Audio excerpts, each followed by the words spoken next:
Ici, durant 3 ans, François Moutard affine le goût des eaux de vie à base de marc de champagne.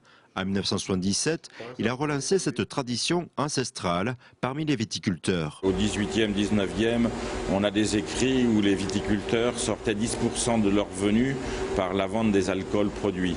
Je pense que c'est même plus vieux que le champagne, puisque le champagne est né issu du vignoble, et donc il y avait une tradition alcool dans le vignoble. Chaque viticulteur en gardait pour frictionner les animaux l'hiver, pour faire des choses qui ont complètement disparu, des us et coutumes disparus. Après-guerre, faute de cuivre, cette activité était tombée en désuétude. François Moutard, avec son père, a su retrouver et entretenir le secret de fabrication qui repose sur la double distillation. Les mares de champagne chauffées à 100 degrés produisent des alcools dits de tête et de queue. Les têtes, c'est ce qui coule en premier.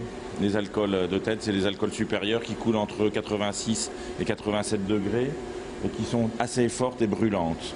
Et les queues, c'est ce qui est en dessous de 40. Celui du milieu, on le conserve pour partir en vieillissement. Et les têtes et queues sont remis à la matière à la chauffe d'après.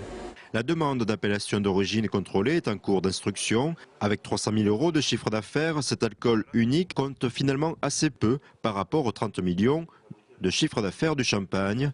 Pourtant, François Moutard a choisi de le mettre autant en valeur que le roi des vins. Dans toutes les régions, il y a des produits régionaux qui sont vendus que dans la région.